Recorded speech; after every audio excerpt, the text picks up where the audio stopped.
सहनाववतु सहनौ भुनक्तु सह वीर्यं करवावहै तेजस्विनावधीतमस्तु मा विद्विषावहै।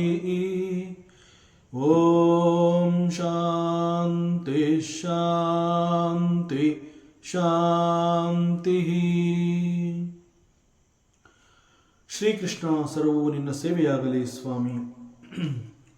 ಎಲ್ಲ ಆಧ್ಯಾತ್ಮ ಬಂಧುಗಳಿಗೂ ನಮಸ್ಕಾರ ಮತ್ತು ಜ್ಞಾನದರ್ಶನಂ ವೇದಿಕೆಗೆ ಸ್ವಾಗತ.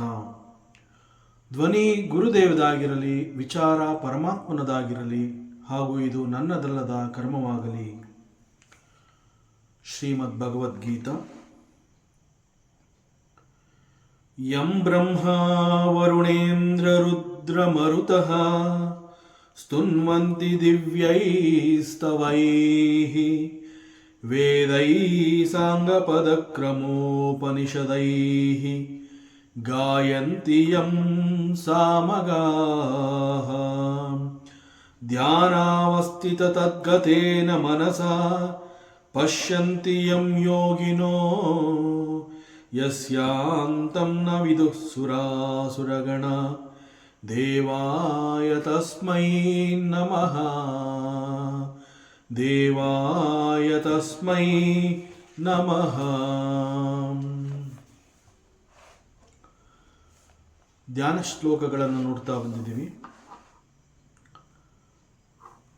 ಪ್ರಪನ್ನ ಪಾರಿಜಾತಾಯ ಸ್ತೋತ್ರವೇತ್ರೈಕಪಾಣಯೇ ಜ್ಞಾನಮುದ್ರಾಯ ಕೃಷ್ಣಾಯ ಗೀತಾಮೃತಮಹೇ ನಮಃ. ಇಲ್ಲಿ ಪರಮಾತ್ಮ ಶ್ರೀಕೃಷ್ಣ,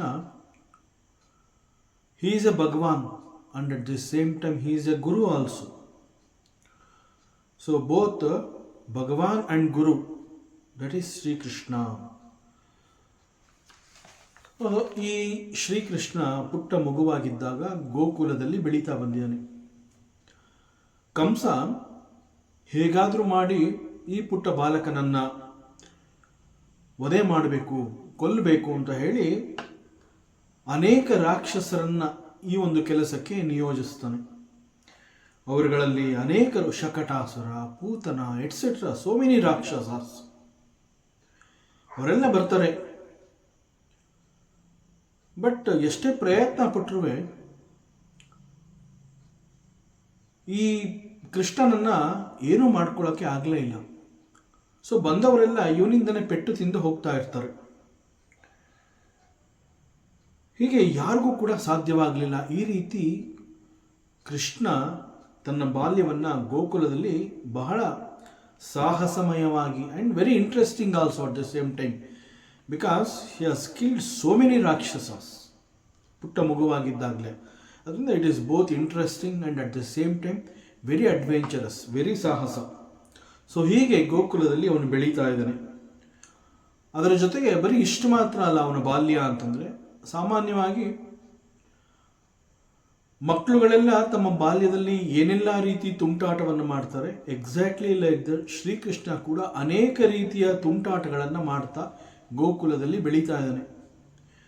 ಬಟ್ ಆಶ್ಚರ್ಯ ಏನು ಅಂತಂದರೆ, ಗೋಕುಲದಲ್ಲಿ ಗೋಪಿಯರಿಗೆ ಶ್ರೀಕೃಷ್ಣ ತುಂಟಾಟ ಮಾಡದೆ ಹೋದರೆ ಅವರಿಗೆ ಸರಿ ಹೋಗ್ತಾ ಇರಲಿಲ್ಲ. ಸೊ ಕೃಷ್ಣ ಅಂತಂದರೆ ಅವನೇನೋ ಒಂದು ಚೇಷ್ಟೆ ಮಾಡಬೇಕು, ತುಂಟಾಟ ಮಾಡಬೇಕು, ಗೋಪಿಯರನ್ನು ಗೋಳುಹಿಕೋಬೇಕು, ಅವರ ಮನೆಗಳಲ್ಲಿ ಹಾಲು, ಮೊಸರು, ಬೆಣ್ಣೆ ಇವುಗಳನ್ನೆಲ್ಲ ಕಳ್ತನ ಮಾಡಿ ತಿಂದು ಮಡಕೆಗಳನ್ನೆಲ್ಲ ಒಡಿಬೇಕು. ಹೀಗೆ ಅವನ ಬಾಲ್ಯದ ಈ ಪ್ರತಿ ಒಂದು ಕ್ಷಣವನ್ನು ಅವರು ಅನುಭವಿಸ್ತಾ ಇರ್ತಾರೆ. ಸೊ ಒಂದು ಕಡೆ ಕೃಷ್ಣ ಈ ರೀತಿಯಲ್ಲಿ ಬೆಳೀತಾ ಇದ್ದಾನೆ. ಗೋಪಿಯರು, ಅವನ ಸ್ನೇಹಿತರು, ಗೋಪಾಲಕರು ಎಲ್ಲ ಬಹಳ ಸಂತೋಷದಿಂದ ಕೃಷ್ಣನ ಜೊತೆ ಇದ್ದಾರೆ. ಕೃಷ್ಣನ ಬಾಲ್ಯ ಅಂತಂದರೆ ಈ ರೀತಿ ವೆರಿ ಇಂಟ್ರೆಸ್ಟಿಂಗ್. ಹೀಗೆ ಬೆಳೀತಾ ಬಂದಿದ್ದಾನೆ ಕೃಷ್ಣ. ಸರಿಸುಮಾರು ಅವನಿಗೆ ಈಗ 12 ವರ್ಷದ ಪ್ರಾಯ, ಪುಟ್ಟ ಬಾಲಕ. ಈ ಸಂದರ್ಭದಲ್ಲಿ ಕಂಸ ಮಥುರೆಯಲ್ಲಿ ಒಂದು ಸ್ಪರ್ಧೆಯನ್ನು ಏರ್ಪಾಡು ಮಾಡ್ತಾನೆ. ಅದರ ಉದ್ದೇಶವೇ ಹೇಗಾದರೂ ಮಾಡಿ ಕೃಷ್ಣನನ್ನು ಇಲ್ಲಿಗೆ ಬರುವಂತೆ ಮಾಡಿ, ಇಲ್ಲಿಗೆ ಕೃಷ್ಣ ಬಂದಾಗ ಅನೇಕರನ್ನು ಸೇರಿಸಿ ಅವನನ್ನು ಹಿಡಿದು ಕೊಲ್ಲುವಂತಹದ್ದು. ಇದು ಕಂಸನ ಉದ್ದೇಶವಾಗಿರುತ್ತೆ. ಸೊ ಒಂದು ಸ್ಪರ್ಧೆಯನ್ನು ಏರ್ಪಾಡು ಮಾಡ್ತಾನೆ. ಆ ಸ್ಪರ್ಧೆಗೆ ಶ್ರೀಕೃಷ್ಣ ಮತ್ತು ಬಲರಾಮನಿಗೆ ಆಹ್ವಾನ ಹೋಗುತ್ತೆ. ಅವರಿಬ್ಬರು ಬರ್ತಾರೆ.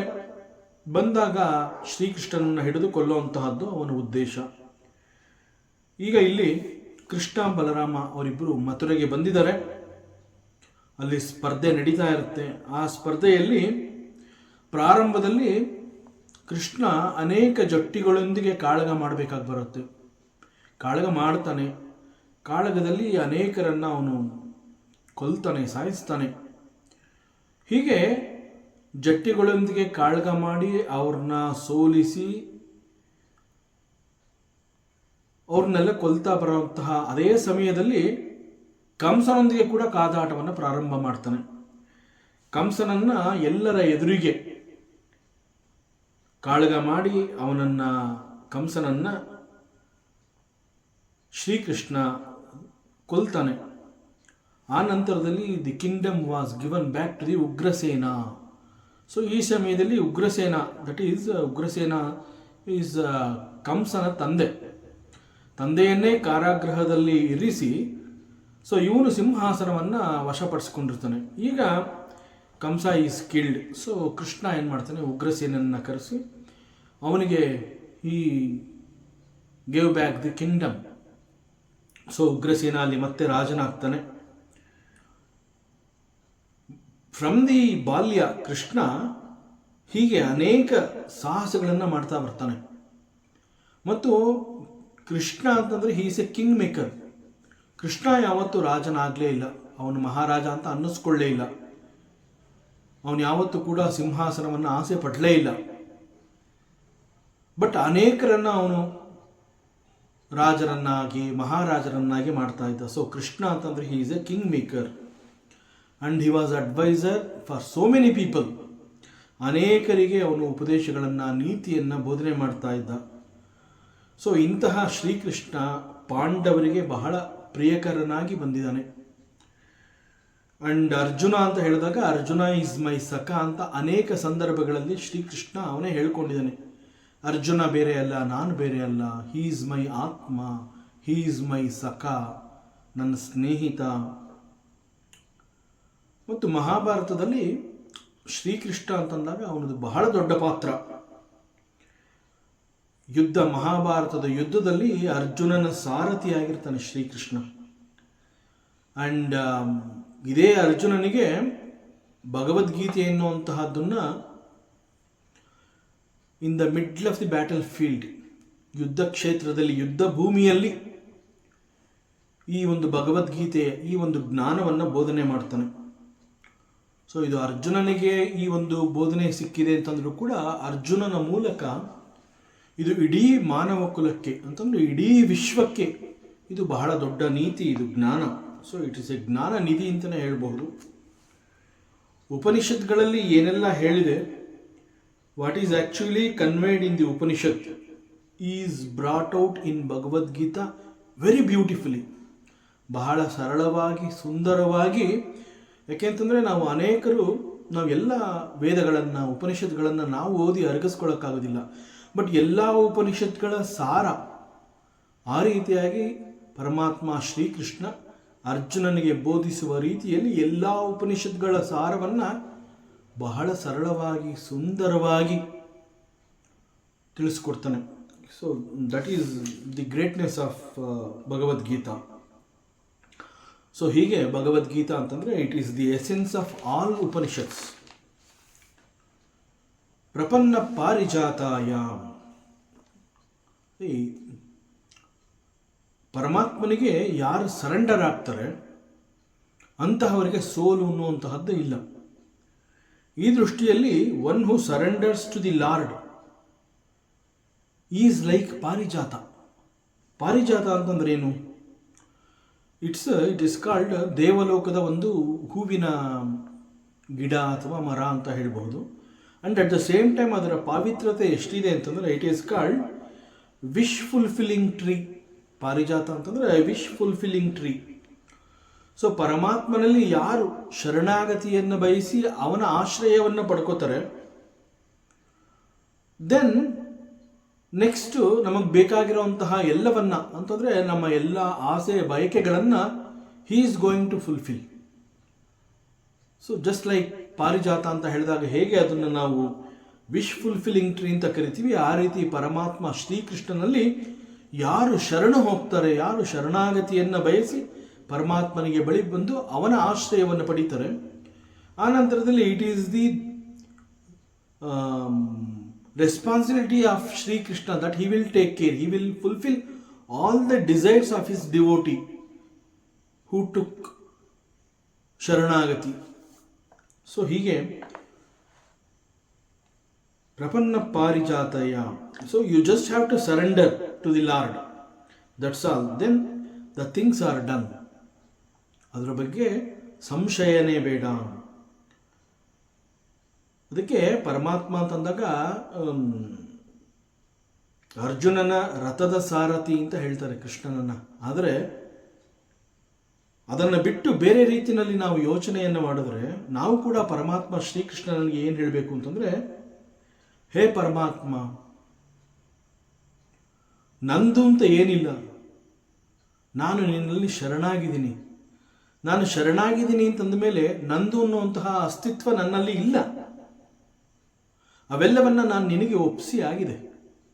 ಸೊ ಇವೆಲ್ಲವನ್ನ ನಾನು ನಿನಗೆ ಒಪ್ಪಿಸಿ ಆಗಿರೋದ್ರಿಂದ ಈ ರಥದ ಸಾರಥಿ ಅಂತಂದರೆ ಈ ಒಂದು ನನ್ನನ್ನು ಮುನ್ನಡೆಸುವನು ನೀನು. ಸೊ ಈ ರಥದ ಸಾರಥಿ ನೀನು. ಸೊ ರಥದ ಸಾರಥಿ ನೀನಾಗಿರೋದ್ರಿಂದ ರಥವನ್ನು ನೀನು ನಡೆಸಬೇಕು ಅನ್ನೋ ಅಪೇಕ್ಷೆಯಿಂದ ನಿನ್ನ ಕೈಗೆ ನಾನು ಯಾವುದೆಲ್ಲವನ್ನ ನಾನು ನನ್ನದು ಅಂತ ಅಂದುಕೊಂಡಿದ್ದೆ ಅವೆಲ್ಲವನ್ನ ನಾನು ನಿನಗೆ ಕೊಟ್ಟು ಆಗೋಗಿದೆ. ಈಗ ನನ್ನಲ್ಲಿ ನಂದು ಅಂತ ಯಾವುದೂ ಇಲ್ಲ. ಆದ್ದರಿಂದ ನನ್ನ ಪರವಾಗಿ ನೀನು ಈ ನನ್ನ ರಥವನ್ನು ನಡೆಸ್ಕೊಂಡು ಹೋಗು. ಸೊ ಶ್ರೀಕೃಷ್ಣನನ್ನ ರಥದ ಸಾರಥಿ ಅಂತ ನಾವು ಯಾವ ರೀತಿಯಲ್ಲಿ ಕರಿತೀವಿ ಅಂತಂದರೆ, he is like Ishwara seated in my heart. So Paramatma Shri Krishna is like that. So ಅದರಿಂದ ಅವನಲ್ಲಿ ನಾವು ಶರಣಾಗತಿಯನ್ನು ಹೊಂದಿದ್ರೆ ಅವನು ಈ ರಥವನ್ನು ಮುಂದೆ ನಡೆಸ್ಕೊಂಡು ಹೋಗ್ತಾನೆ. He knows, he is a sarathi. ಆದ್ದರಿಂದ ರಥವನ್ನು ಅವನ ಕೈಗೆ ಒಪ್ಸೋದು ಮಾತ್ರ ಅಲ್ಲ, ರಥದ ಜೊತೆಗೆ ಯಾವುದೆಲ್ಲವನ್ನ ನಾನು ನಂದು ಅಂತ ಹೇಳಿ ನನ್ನ ಅಸ್ತಿತ್ವವನ್ನು ನಾನು ಸಪರೇಟಾಗಿ ಕಂಡುಕೊಂಡಿದ್ದೆ ಅವೆಲ್ಲವನ್ನು ನಾನು ನಿನಗೆ ಒಪ್ಪಿಸಿ ಆಗಿದೆ. ಅದರಿಂದ you take care of me. So ನನ್ನ ರಥವನ್ನು ನೀನು ನಡೆಸ್ಕೊಂಡು ಹೋಗಪ್ಪ. And he will do it. That is the greatness of Sri Krishna. ಅದಕ್ಕೆ Ishwara ಸರ್ವಭೂತಾನಾಂ ಹೃದ್ದೇಶೇ Arjuna ತಿಷ್ಠತಿ. So he is seated in my heart. He is seated in my heart as a witness, as a sakshi. He is a sakshi. Since he is a sakshi, he knows. ನಾನು ಮಾಡುವಂತಹ ಎಲ್ಲವನ್ನ ಅವನು ನೋಡ್ತಾ ಇರ್ತಾನೆ. ಅವನ ಕಣ್ ತಪ್ಪಿಸಿ ನಾನೇನು ಮಾಡೋಕ್ಕಾಗೋದೇ ಇಲ್ಲ. ನಾ ಏನೆಲ್ಲವನ್ನ ಮಾಡ್ತಾ ಇದ್ದೀನಿ, ಮಾಡಿದ್ದೀನಿ, ಅವೆಲ್ಲವನ್ನ ಅವನು ತಿಳಿದವನಾಗಿದ್ದಾನೆ. ಹೇಗೆ ಅವನು ತಿಳಿದವನಾಗಿದ್ದಾನೆ ಅಂತಂದರೆ, he is Ishwara, he is seated in my heart. ಕೇವಲ ನನ್ನಲ್ಲಿ ಅಂತ ಮಾತ್ರ ಅಲ್ಲ, ಈಶ್ವರ ಸರ್ವಭೂತಾನಾಂ, ಅವನು ಎಲ್ಲರ ಅಂತರಂಗದಲ್ಲೂ ಇರೋವನು ಅವನೇ, ಕೇವಲ ನನ್ನಲ್ಲಿ ಮಾತ್ರ ಅಂತ ಅಲ್ಲ. ಸೊ ಹೀಗೆ one who surrenders to the Lord, so he will take care. ಅದರಿಂದ one should surrender to this Ishwara. Ishwara ಅಂತಂದರೆ he is, the very meaning of Ishwara ಅಂತಂದರೆ he is ಯಜಮಾನ ಅಂತ. he is ಯಜಮಾನ, he is the ಒಡೆಯ. since he is the ಒಡೆಯ, ನಾನು ಅವನ ಬಳಿ ಬಂದಿದ್ದೀನಿ, ಅವನಲ್ಲಿ ಶರಣಾಗಿದ್ದೀನಿ. ಸೊ ನನ್ನ ಯಜಮಾನನಲ್ಲಿ ನಾನು ಶರಣಾಗಿದ್ದೀನಿ ಅಂತಂದರೆ ಅದಕ್ಕಿಂತ ಇನ್ನೇನು ಬೇಕು? So it is the responsibility of the ಯಜಮಾನ. ಮನೆಯಲ್ಲೂ ಕೂಡ ನಾವು ಮನೆಯ ಹಿರಿಯನಿಗೆ ಯಾಕೆ ನಾವು ಎಲ್ಲವನ್ನ ಅವನ ಸುಪರ್ದಿಗೆ ಬಿಟ್ಟಿರ್ತೀವಿ ಅಂತಂದರೆ, ಯಾರ್ಯಾರಿಗೆ ಈ ಮನೆಯಲ್ಲಿ ಯಾವ ಯಾವ ಸಮಯದಲ್ಲಿ ಏನೆಲ್ಲವನ್ನು ನಾನು ಒದಗಿಸ್ಬೇಕು ಅದನ್ನು ನಾನು ಒದಗಿಸಿಕೊಡ್ತೀನಿ ಅಂತ ಅವನು ಹೇಳಿರ್ತಾನೆ. ಆದ್ದರಿಂದ he is called the yajamana. Exactly like that here Ishwara ಅಂತಂದರೆ ಹಿ ಈಸ್ ಯಜಮಾನ. ಈಶ್ವರ ಸರ್ವಭೂತಾನಾಂ. ಸೊ ಎಲ್ಲರ ಹೃದಯದಲ್ಲಿ ಅವನೇ ಇರೋದು. So he is the Ishwara, he is the sakshi. So ಅದನ್ನು ಎಲ್ಲವನ್ನ ನೋಡ್ತಾ ಇದ್ದಾನೆ. So he will take care of us. In fact ಅರ್ಜುನನಿಗೆ ಈ ಒಂದು ಉಪದೇಶ ಅಂತ ಹೇಳಬೇಕಾಗಿರುವಂತಹ ಎಲ್ಲವನ್ನ ಹೇಳಿದ ನಂತರ ಕೊನೆಯಲ್ಲಿ 18ನೇ ಅಧ್ಯಾಯದ ಕೊನೆಯಲ್ಲಿ ಮತ್ತೆ ಹೇಳ್ತಾನವನು, ಸರ್ವಧರ್ಮಾನ್ ಪರಿತ್ಯಜ್ಯ ಮಾಮೇಕಂ ಶರಣಂ ವ್ರಜ. ಸರ್ವಧರ್ಮಾನ್ ಪರಿತ್ಯಜ್ಯ, ಇಲ್ಲಿ ಸರ್ವಧರ್ಮಾನ್ ಅಂತ ಹೇಳಿದಾಗ ಧರ್ಮ ಅನ್ನೋದಕ್ಕೆ ಅರ್ಥವನ್ನು ಯಾವ ರೀತಿ ನಾವು ಕಂಡುಕೋಬೇಕು ಅಂತಂದರೆ, ಯಾವುದೆಲ್ಲವನ್ನ ನನ್ನ ಅಟ್ಯಾಚ್ಮೆಂಟ್ಸ್ ಅಂತ ಅಂದ್ಕೊಂಡು ಮಾಡ್ತಾ ಇರ್ತೀನಿ, ಇಟ್ ಈಸ್ ಮೈ ರೆಸ್ಪಾನ್ಸಿಬಿಲಿಟಿ, ನನ್ನ ಕರ್ತವ್ಯ, ನನ್ನ ಧರ್ಮ, I have to do this ಅಂತ ಅಂದ್ಕೊಂಡು ನಾ ಏನೆಲ್ಲವನ್ನ ಮಾಡ್ತಾ ಇರ್ತೀನಿ. ಇನ್ನು ಅದೆಲ್ಲವನ್ನ ನೀನು ಬಿಟ್ಬಿಡು. ಸರ್ವಧರ್ಮಾನ್ ಪರಿತ್ಯಜ್ಯ. ಸೊ ನಿಂಗೆ ಇದೆಲ್ಲ ಅರ್ಥ ಆಗಿದೆ, ನಾನು ಈಶ್ವರ ಅಂತ ನೀನು ಒಪ್ಕೊಂಡಿದೀಯ. ಸೊ ಐ ಆಮ್ ದಿ ಯಜಮಾನ ಅಂತ ನೀನು ನನ್ನಲ್ಲಿ ಹೇಳಿದ್ಯಾ, ನನ್ನಲ್ಲಿ ಶರಣಾಗಿದೆಯಾ. ಸೊ ಈಗಲೂ ನಾ ಏನು ಹೇಳ್ತಿದ್ದೀನಿ ಅಂತಂದರೆ, ಎಲ್ಲವನ್ನ ನನಗೆ ಒಪ್ಪಿಸ್ಬಿಡು. ಸರ್ವಧರ್ಮಾನ್ ಪರಿತ್ಯಜ್ಯ ಅಂತಂದರೆ ಎಲ್ಲವನ್ನ ನನಗೆ ಒಪ್ಪಿಸ್ಬಿಡು ಅಂತ. ಸೊ ಧರ್ಮಾನ್ ಅಂತಂದರೆ ಇಲ್ಲಿ ಈ ಸಂದರ್ಭದಲ್ಲಿ all types of attachments. So all types of attachments ಅವೆಲ್ಲವನ್ನ ಆ್ಯಂಡ್ ಬಿಟ್ಬಿಟ್ಟು ನೀನು you surrender to me. Then it is my responsibility that I will give you liberation. ಎಲ್ಲಿವರೆಗೆ ನೀನು ಅಟ್ಯಾಚ್ಮೆಂಟ್ಸ್ಗಳ ಜೊತೆ ಇರ್ತೀಯ, ಆಗ ನಿನಗೆ ಯು ಕೆನಾಟ್ ಎಂಜಾಯ್ ದಿ ಮೋಕ್ಷ. ಆ ಲಿಬರೇಷನ್ ಅಂತಂದ್ರೆ ಏನು ಅನ್ನೋದು ವಿಸ್ಡಮ್ ನಿನಗೆ ಗೊತ್ತಾಗೋದಿಲ್ಲ. ಸೊ ಎಲ್ಲವನ್ನ ಬಿಟ್ಬಿಡು, ಫ್ರೀ ಆಗಿರೋ ನೀನು. ಸರ್ವಧರ್ಮಾನ್ ಪರಿತ್ಯಜ್ಯ ಮಾಮೇಕಂ ಶರಣಂ ವ್ರಜ. ನನ್ನಲ್ಲಿ ಶರಣಾಗು. I will take care of you. So I will give you liberation, I will give you moksha. ಅರ್ಜುನನಿಗೆ ಮತ್ತೊಮ್ಮೆ ಯುದ್ಧ ಭೂಮಿನಲ್ಲಿ ಅವನು ಹೇಳ್ತಾನೆ, ಹೇ ಅರ್ಜುನ, ನೀನು ಕೇವಲ ನಿಮಿತ್ತ ಮಾತ್ರ. ನಾನೊಬ್ಬ ಇಡೀ ವಿಶ್ವದಲ್ಲಿ ಬಹಳ ದೊಡ್ಡ ಬಿಲ್ಲುಗಾರ ಅಂತ ಹೇಳಿ ನೀನೇನು ಹೆಮ್ಮೆ ಪಡುವಂತಹದ್ದೇನಿಲ್ಲ. ಇಲ್ಲಿ ಯುದ್ಧದಲ್ಲೂ ಈ ಯುದ್ಧ ಭೂಮಿಲಿ ಕೂಡ ನೀನು ಮಾಡಬೇಕಾಗಿರುವಂತಹದ್ದೇನೂ ಇಲ್ಲ. ಯು ಆರ್ ಎ ನಿಮಿತ್ತ, ದಟ್ಸ್ ಆಲ್. ಇಲ್ಲಿ ಯುದ್ಧದಲ್ಲಿ ಅರ್ಜುನ ಇದ್ದಾನೆ, ಅರ್ಜುನ ಯುದ್ಧವನ್ನು ಮಾಡ್ತಾ ಇದ್ದಾನೆ ಅಷ್ಟೇ, ದಟ್ಸ್ ಆಲ್. ಸೊ ನೀನು ಕೇವಲ ನಿಮಿತ್ತ ಮಾತ್ರ. ಈ ಯುದ್ಧದಲ್ಲಿ ಏನೆಲ್ಲವನ್ನ ಮಾಡಬೇಕು ಅವೆಲ್ಲವನ್ನ ನಾನು ಮಾಡಿ ಆಗಿ ಹೋಗಿದೆ. ಬಟ್ ಏನು ಮಾಡಬೇಕು ಅಂತ ಉಳ್ಕೊಂಡಿದೆ ಅವುಗಳನ್ನು ಕೂಡ ನಾನೇ ಮಾಡ್ತೀನಿ. ಸೊ ಒಂದು ವೇಳೆ ನೀನು ಹಿಂದೆ ಹೇಳಿದಂತೆ ನಾನು ಯುದ್ಧವನ್ನು ಮಾಡಲಾರೆ, ನನಗೆ ಯುದ್ಧ ಬೇಡ, ನೀನು ಯುದ್ಧ ಬೇಡ ಅಂತ ತೀರ್ಮಾನ ತಗೋಬಹುದು, ಯುದ್ಧವನ್ನು ಮಾಡದೇ ಇರಬಹುದು. ಬಟ್ ನಾನು ಎಲ್ಲರನ್ನ ಕೊಲ್ತೀನಿ. ಯಾಕೆಂತಂದ್ರೆ ಸಂಕಲ್ಪ ಇಸ್ ಆಲ್ರೆಡಿ ಡನ್. ನನ್ನ ಸಂಕಲ್ಪ ಈ ರೀತಿ ಆಗಿ ಹೋಗಿರೋದ್ರಿಂದ ಇಲ್ಲಿ ಈ ಯುದ್ಧದಲ್ಲಿ ನೀನು ಕೇವಲ ನಿಮಿತ್ತ ಮಾತ್ರ. ಅದರಿಂದ ಏನೆಲ್ಲವನ್ನ ಮಾಡಬೇಕು ಅವೆಲ್ಲವನ್ನ ನಾನು ಮಾಡಿ ಪೂರೈಸ್ತೀನಿ. So you don't have to bother. So ನೀ ಏನು ಮಾಡೋದಿಲ್ಲ ಅನ್ನೋದು ನನಗೆ ಗೊತ್ತು. ಎಲ್ಲವನ್ನ ನಾನೇ ಮಾಡ್ತಾ ಇದ್ದೀನಿ, ಎಲ್ಲವನ್ನ ನಾನೇ ಮಾಡೋದು, ನೀನಲ್ಲ. ಯು ಆರ್ ಎ ನಿಮಿತ್ತ. ಆದರೂ ಕೂಡ I am giving U N opportunity. ನಾನು ನಿನಗೆ ಒಂದು ಅವಕಾಶವನ್ನು ಕೊಡ್ತಾ ಇದ್ದೀನಿ. ಏನದು ಅವಕಾಶ? ಇಲ್ಲಿ ಯುದ್ಧ ನಡೀತಾ ಇದೆಯಲ್ಲ, ಈ ಯುದ್ಧದಲ್ಲಿ ಯುದ್ಧವನ್ನು ಮಾಡಿ ಎಲ್ಲ ಶತ್ರುಗಳನ್ನು ಸಂಹರಿಸಿದೆ ಅನ್ನುವ ಕ್ರೆಡಿಟ್ ನಿನಗೆ ಸಿಗಲಿ ಅಂತ. ಇನ್ಫ್ಯಾಕ್ಟ್ ನೀನು ಮಾಡಬೇಕಾಗಿರೋ ಕೆಲಸವನ್ನು ನಾನು ಮಾಡ್ತೀನಿ. ನೀನು ಏನೂ ಮಾಡೋದೇ ಇಲ್ಲ. ನೀನು ಯು ವಿಲ್ ಜಸ್ಟ್, ನಿನ್ನ ಪ್ರೆಸೆನ್ಸ್ ಇರುತ್ತೆ ಅಷ್ಟೇ. ಇಲ್ಲಿ ಯುದ್ಧದಲ್ಲಿ ನೀನು ಭಾಗಿಯಾಗಿರ್ತೀಯ ಅಷ್ಟೇ. ಬೇರೆ ಎಲ್ಲ ಏನೆಲ್ಲವನ್ನು ಮಾಡಬೇಕು ಅದನ್ನ ನಾನು ಮಾಡ್ತಾ ಇದ್ದೀನಿ. ಆದ್ದರಿಂದ it is only an opportunity given to you. See that is the karunya of Bhagavan. ಪರಮಾತ್ಮ ತಾನು ಮಾಡಿರೋದನ್ನ ಒಬ್ಬ ಡಿವೋಟಿಗೆ ಬಿಟ್ಕೊಟ್ಬಿಡ್ತಾನೆ.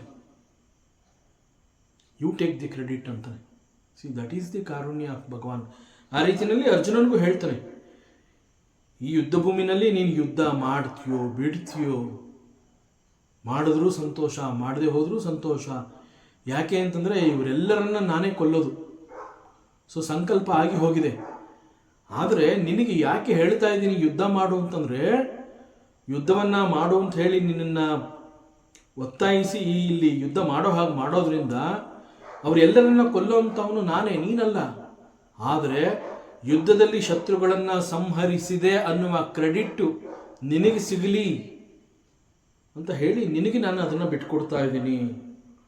ಸೊ ಯುದ್ಧ ಮಾಡೋದೇ ಇಲ್ಲ ಅಂದರೂ ಅಥವಾ ಮಾಡ್ತೀನಿ ಅಂತಂದರೂ ಕೂಡ ಈ ಯುದ್ಧದಲ್ಲಿ ನಾನು ಏನು ಸಂಕಲ್ಪ ಮಾಡಿದ್ದೀನಿ ಅದೇ ಆ ಸಂಕಲ್ಪದಂತೆಯೇ ಇಲ್ಲಿ ಎಲ್ಲವೂ ನಡ್ಕೊಂಡು ಹೋಗುತ್ತೆ.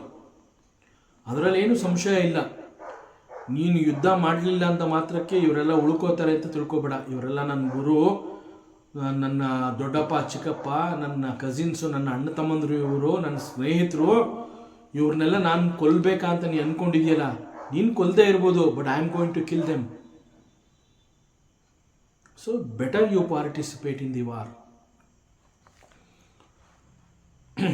So when we surrender to the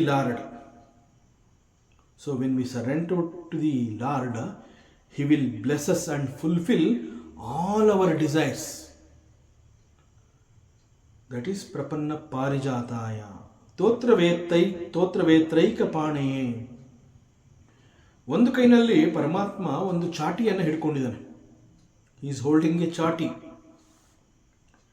Why he is holding? Because it is an indication, it is a symbolic meaning. ಏನು ಅಂತಂದರೆ to control everything and everybody. Control everything and everybody. I am holding this ಚಾಟಿ. So ಯಾವ ಸಮಯದಲ್ಲಿ ಈ ಚಾಟಿಯನ್ನು ಹೇಗೆ ಬೀಸಬೇಕು, ಯಾವ ರೀತಿ ಪರಿಸ್ಥಿತಿಯನ್ನು ನಾನು ನಿಗ್ರಹ ಸರಿ ಮಾಡಬೇಕು, ಯಾರಿಗೆಲ್ಲ ಈ ಚಾಟಿಯ ಏಟು ಬೀಳಬೇಕು, that I will take care of it. ಅದರಿಂದ ಐ ಆಮ್ ಹೋಲ್ಡಿಂಗ್, ಒಂದು ಕೈನಲ್ಲಿ ನಾನು ಚಾಟಿಯನ್ನು ಹಿಡ್ಕೊಂಡಿದ್ದೀನಿ. ಆ್ಯಂಡ್ ಜ್ಞಾನ ಮುದ್ರಾಯ, ಮತ್ತೊಂದು ಕೈನಲ್ಲಿ ಜ್ಞಾನ ಮುದ್ರೆಯನ್ನು ತೋರಿಸ್ತಾ ಇದ್ದೇನೆ ಪರಮಾತ್ಮ Shrikrishna. So this is Gnana Mudraya Krishnaya. So this Gnana Mudra, it is also called Chin Mudre. Gita Amrita Duhe Namaha. So this Chin Mudra or the Gnana Mudra, ಹೆಸರಿಗೆ ಹೇಳೋ ಹಾಗೆ he is giving the knowledge through this Gnana Mudre. So ಈ ಜ್ಞಾನ ಮುದ್ರೆಯ ಸಂಕೇತ ಏನು ಅಂತಂದರೆ, I will give you the knowledge in silence. ಮತ್ತೊಂದು ಅರ್ಥ ಏನು ಅಂತಂದರೆ, ಜ್ಞಾನ ಮುದ್ರೆ ಅಥವಾ ಚಿನ್ಮುದ್ರೆ ಅಂತ ಏನು ಹೇಳ್ತೀವಿ, ಆಗ ದಿಸ್ ಇಸ್ ಕಾಲ್ಡ್ ತೋರು ಬೆರಳು ಆ್ಯಂಡ್ ದಿಸ್ ಈಸ್ ಹೆಬ್ಬೆರಳು. ಸೊ ಈ ತೋರು ಬೆರಳು ಮತ್ತು ಹೆಬ್ಬೆರಳು ಒಂದಕ್ಕೊಂದು ಹೀಗೆ ಸೇರಿಕೊಂಡಿರುತ್ತೆ. ಸೊ ತೋರು ಬೆರಳು ಮತ್ತು ಹೆಬ್ಬೆರಳು ಒಂದಕ್ಕೊಂದು ಈ ರೀತಿ ಸೇರಿಕೊಂಡು ಒಂದು ಸರ್ಕಲ್ ಫಾರ್ಮೇಷನ್ ಆಗಿರುತ್ತೆ. ಆ್ಯಂಡ್ ತೋರು ಬೆರಳು ಅಂತಂದರೆ this is called index finger. This ತೋರು ಬೆರಳು ಇಟ್ ಇಂಡಿಕೇಟ್ಸ್ ಎ ಜೀವ, ಅಂದರೆ ನಾನು. So this finger is also called ಜೀವನನ್ನು ಸೂಚಿಸುವಂತಹ ಬೆರಳು. ಯಾಕೆ ಅಂತಂದರೆ, ನಾವು ಯಾರನ್ನಾದರೂ ಕುರಿತು ಅವ್ರನ್ನ ತೋರಿಸ್ಬೇಕು ಅಂತಂದರೆ ಇಂಡಿಕೇಟ್, ಹೀಗೆ ಪಾಯಿಂಟ್ ಔಟ್ ಮಾಡ್ತೀವಿ. ಸೊ ಇಂಡೆಕ್ಸ್ ಫಿಂಗರ್ ಅಂತ ಹೇಳ್ತೀವಿ. So we use this finger. So ವೇದಾಂತದಲ್ಲಿ ಈ ಬೆರಳನ್ನು ಒಬ್ಬ ಜೀವನಿಗೆ ಹೋಲಿಕೆ ಮಾಡಿ ಹೇಳಿದ್ದಾರೆ. ಆ್ಯಂಡ್ ನಮಗೆ ವೇದಾಂತ ಬಹಳ ಸ್ಪಷ್ಟವಾಗಿ ತಿಳಿಸಿಕೊಟ್ಟಿದೆ. ಈಗಾಗಲೇ ನಮಗೆಲ್ಲ ಗೊತ್ತಿದೆ, we all have 3 different bodies. ನಮ್ಮೆಲ್ಲರಿಗೂ 3 ರೀತಿಯ ಶರೀರಗಳಿದೆ. ಸ್ಥೂಲ ಶರೀರ, ಸೂಕ್ಷ್ಮ ಶರೀರ ಆ್ಯಂಡ್ ಕಾರಣ ಶರೀರ. ಸ್ಥೂಲ ಶರೀರ ಅಂತಂದರೆ which we see and we experience through that. ಈ ಒಂದು ಶರೀರವನ್ನು ನಾವು ನೋಡ್ತಾ ಇದ್ದೀವಿ. So it is possible to see, that is why it is called sthula sharira. ಮತ್ತು ಇದು ಹೇಗೆ ಸ್ಥೂಲವಾಗಿದೆ ಅಂತಂದರೆ, ನಾವು ಹುಟ್ಟಿದಾಗಲಿಂದ ಪ್ರಾರಂಭ ಮಾಡಿ ಇಲ್ಲಿಯವರೆಗೆ ಅನೇಕ ರೀತಿಯ ಅನ್ನ ಆಹಾರಗಳನ್ನು ಈ ದೇಹಕ್ಕೆ ಕೊಟ್ಟು ದೇಹವನ್ನು ಪೋಷಿಸುತ್ತಾ ರಕ್ಷಿಸುತ್ತಾ ದೇಹವನ್ನು ಬೆಳೆಸ್ತಾ ಬಂದಿದ್ದೀವಿ. ಸೊ ಈ ರೀತಿ ಅನ್ನ ಆಹಾರದ ಪೋಷಣೆಗೆ ಸಿಕ್ಕಂತಹ ಈ ದೇಹ, it is possible to see. You can see this sharira. So ಕಣ್ಣಿಗೆ ಕಾಣಿಸ್ತಾ ಇರುವಂತಹ ಈ ಶರೀರವನ್ನು ಸ್ಥೂಲ ಶರೀರ. And this sharira is controlled by, ನಮ್ಮಲ್ಲಿ ಒಳಗಡೆ we have another body. This sthula sharira is controlled by A ಸೂಕ್ಷ್ಮ ಶರೀರ. ಆ ಸೂಕ್ಷ್ಮ ಶರೀರ ಅನ್ನುವಂತಹದ್ದು ನಮ್ಮ ಒಳಗಡೆನೆ ಇರುವಂತಹದ್ದು. ಅದನ್ನು ಯಾಕೆ ನಾವು ಸೂಕ್ಷ್ಮ ಶರೀರ ಅಂತ ಕರಿತೀವಿ ಅಂತಂದ್ರೆ, ದಟ್ ಯು ಕೆನಾಟ್ ಸಿ. ಸ್ಥೂಲ ಶರೀರವನ್ನು ನೋಡಿ ಗುರುತಿಸುವಂತೆ ಸೂಕ್ಷ್ಮ ಶರೀರವನ್ನು ಗುರುತಿಸೋದಕ್ಕೆ ಆಗೋದಿಲ್ಲ. ಯಾಕೆ ಗುರುತಿಸೋಕ್ಕಾಗೋದಿಲ್ಲ ಅಂತಂದರೆ, you cannot see that. So ಕಣ್ಣಿಗೆ ಕಾಣಿಸ್ಕೊಳ್ಳುವಂತಹ ಶರೀರ ಅಲ್ಲ ಅದು. ಆದ್ರಿಂದ ಇಟ್ ಈಸ್ ಕಾಲ್ಡ್ ದಿ ಸೂಕ್ಷ್ಮ ಶರೀರ. ವೈ ಇಟ್ ಈಸ್ ಕಾಲ್ಡ್ ಸೂಕ್ಷ್ಮ ಶರೀರ and what is this subtle body? This ಸೂಕ್ಷ್ಮ ಶರೀರ ಈಸ್ ಮೇಡ್ ಅಪ್ ಆಫ್ ಅಂತಃಕರಣ. ಅಂತಃಕರಣ ಅಂತಂದ್ರೆ ಏನು? ಆಕ್ಚುಯಲ್ ಆಗಿ it is an inner instrument. It is an inner instrument. Antahkarana, karana means a tool or an instrument. ಅಂತಹ inner. So it's an inner instrument. ಈ ಸೂಕ್ಷ್ಮ ಶರೀರ ಅನ್ನುವಂಥದ್ದು is an inner instrument. Again this antahkarana ಅನ್ನುವಂತಹದ್ದು 4 ರೀತಿಯ ಬೇರೆ ಬೇರೆ ಕಂಪಾರ್ಟ್ಮೆಂಟ್ಸ್ಗಳನ್ನು ಹೊಂದಿರುವಂತಹದ್ದು. ಇದು ಅಂತಃಕರಣ ಅಂತ ಹೇಳಿದಾಗ it has got 4 different compartments. ಮನ, ಬುದ್ಧಿ, ಚಿತ್ತ, ಅಹಂಕಾರ. ಮನ, ಬುದ್ಧಿ, ಚಿತ್ತ, ಅಹಂಕಾರ. ಈ ರೀತಿ 4 ಬೇರೆ ಬೇರೆ ಕಂಪಾರ್ಟ್ಮೆಂಟ್ಗಳನ್ನು ಹೊಂದಿರುವಂತಹ ಈ ಅಂತಃಕರಣ, that is an inner instrument, and that inner instrument are the 4 compartments of Manah, Buddhi, Chitta, Ahankara is called the Sukshma Sharira. So ಇವೆಲ್ಲವುಗಳ ಮಿಶ್ರಣ, this is Sukshma Sharira. And again this Sukshma Sharira is again also made up of our sense organs. ಅಂತಂದ್ರೆ ಇಂದ್ರಿಯಗಳು, ಪಂಚ ಕರ್ಮೇಂದ್ರಿಯ and ಪಂಚ ಜ್ಞಾನೇಂದ್ರಿಯ plus ಪಂಚ ಪ್ರಾಣಾಸ್. So ಒಟ್ಟು 15 ಆಯಿತು. ಪಂಚ ಕರ್ಮೇಂದ್ರಿಯ, ಪಂಚ ಜ್ಞಾನೇಂದ್ರಿಯ, ಪಂಚ ಪ್ರಾಣಾಸ್. 5 + 5 + 5 15. 15 + 4 ಮನ, ಬುದ್ಧಿ, ಚಿತ್ತ, ಅಹಂಕಾರ. So 15 + 4 is 19. ಸೊ ಹೀಗೆ ಒಟ್ಟು there are 19 different factors which constitutes this Sukshma Sharira. And we are talking about Chin Mudra. We will come back to that. So, ನಮ್ಮ ಕಿರುಬೆರಳು, this is called ಕಿರುಬೆರಳು. This ಕಿರುಬೆರಳು, it represents the Stula Sharira. This ಕಿರುಬೆರಳು represents ಸ್ಥೂಲ ಶರೀರ. This sthula sharira is mostly of, ಪಂಚಭೂತಗಳು ಅಂತ ಹೇಳಿದ್ರು ಕೂಡ mostly of Prithvi and water elements, Prithvi and ಜಲ. And this ಸೂಕ್ಷ್ಮ ಶರೀರ is represented by ring finger. This is the ring finger. This is ಸ್ಥೂಲ ಶರೀರ ಅಂಡ್ ದಿಸ್ ಈಸ್ ಸೂಕ್ಷ್ಮ ಶರೀರ.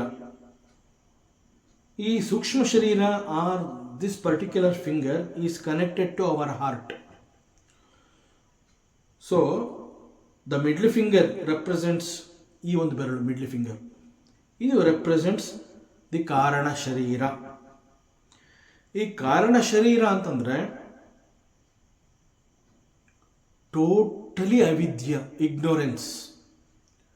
ಯಾಕೆ ಅಂತಂದರೆ Y it is called this ಕಾರಣ ಶರೀರ ಅನ್ನುವಂತಹದ್ದನ್ನು ಅಜ್ಞಾನ ಅಂತ ಕರೀತಾರೆ, ಇಗ್ನೋರೆನ್ಸ್ ಅಂತ ಯಾಕೆ ಕರೀತಾರೆ ಅಂತಂದರೆ, ಈ ಕಾರಣ ಶರೀರ ಅಂತ ಹೇಳಿದಾಗ ನಾನು ಯಾರು, ನನ್ನ ನೈಜ ಸ್ವರೂಪ ಏನು, who am I, what is my true nature, ಇವೆಲ್ಲವನ್ನ ಮರೆತು ಬಿಟ್ಟಿರುತ್ತೆ ದಿಸ್ ಕಾರಣ ಶರೀರ.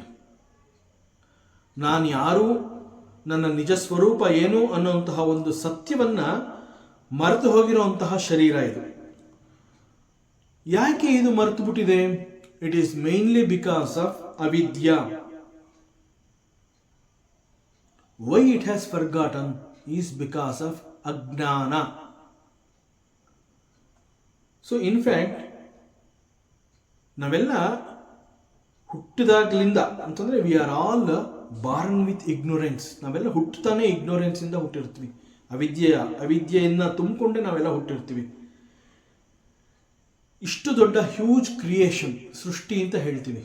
ಈ ಒಂದು ಸೃಷ್ಟಿಯಲ್ಲಿ ಕೋಟ್ಯಾಂತರ ಇಂತಹ ಅವಿದ್ಯೆಯಿಂದ ಕೂಡಿರುವಂತಹ ಜೀವಗಳು ಇದೆ. ಇಲ್ಲಿ ಕೇವಲ ನಾನು ಒಬ್ಬ ಮಾತ್ರ ಅಲ್ಲ, ಇಲ್ಲಿ ಯಾರೆಲ್ಲವನ್ನ ನಾವು ಜೀವ ಅಂತ ಗುರುತಿಸೋದಕ್ಕೆ ಸಾಧ್ಯ.